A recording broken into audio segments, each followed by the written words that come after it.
Terrorism against ফুটবলের মামলা করে দিব অ্যাটলেটিকো মাদ্রিদের নামে যদি নেক্সট লেগে আর্সেনালকে না হারাইতে পারে। ভাই দেখো, আমি সার্টিফাইড আর্সেনাল হেটার না ছিলাম না, কিন্তু এই সিজনে তাদের খেলা দেখার পরে আমি মনে প্রাণে সর্বশক্তিতে ঘৃণা করি।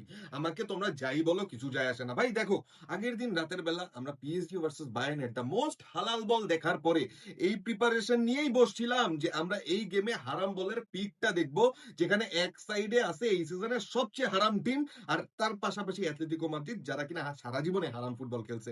এখন এই খেলাটার সাথে তোমার এক্সপেকটেশন কি থাকবে? যাই থাকুক না কেন, খেলাটা শুরু হওয়ার সাথে সাথে আমরা সেই জিনিসটাই দেখতে পারছি যে হারাম বলের চরম সীমানায় চলে গেছে এই খেলাটা। এই খেলার মধ্যে আমরা দুইটা গোল দেখছি এবং দুইটা গোলই পেনাল্টিতে দেখছি। এত অ্যাক্টিভিটি যে সেট পিসে পর্যন্ত কেউ কাউকে আঘাত করতে পারে নাই। সেই আলাপটাও যদি সাইডে রাখি, ভাই তুমি যদি ফার্স্ট হাফে খেলা দেখতে গিয়ে ঘুমায় যেয়ে থাকো, তুমি জিতছো। তুমি জিতছো কারণ গুরুজনরা বলছে যে ভাই জীবনে কোথাও পৌঁছাইতে হইলে কোনো কোনো জায়গা থেকে বের হয়ে যাইতে হয়, আর সেই জায়গায় ভাই তুমি জিতে গেছো। আমরা যদি এই খেলাটাকে নিয়ে কথাবার্তা বলতে চাই, ভাই দেখো, ফার্স্ট হাফে ভিক্টর ইয়োকারেস যে পেনাল্টিটা উইন করছে, that is a very fair penalty, যেখানে হচ্ছে গিয়ে তাকে পিছন থেকে হচ্ছে গিয়ে পুশ করছে, পিছন থেকে ধরার চেষ্টা করছে, গ্র্যাবের চেষ্টা করছে, বাট দেখো, এই জিনিসটা নিয়ে আমার প্রবলেম আছে, আমার নিজের টিমেও প্রবলেম আছে, ব্যক্তিগত প্রবলেম আছে।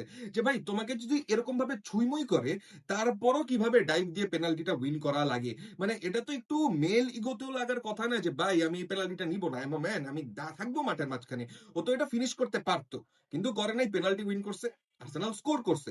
এই জায়গার মধ্যে ফার্স্ট হাফে আমরা আর্সেনালকে দেখছি টুকটাক অ্যাক্টিভিটিতে, কিন্তু সেকেন্ড হাফে ভাই, সেকেন্ড হাফে আর্সেনাল যখন দেখছে যে আমার পকেটে গোল চলে আসছে, আমি তো এখন আর কিছু করতেছি না, আর সেই জায়গায় আমরা অ্যাটলেটিকো মাদ্রিদকে দেখছি যে সেকেন্ড হাফে আরো বেশি অ্যাক্টিভিটি নিয়ে আসতে।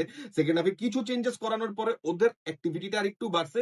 আর সেইখানেও আমরা দেখতে পারছি যে অ্যাটলেটিকো মাদ্রিদও যে গোলটা পাইছে সেটাও পেনাল্টি থেকে। You can not say anything about anything.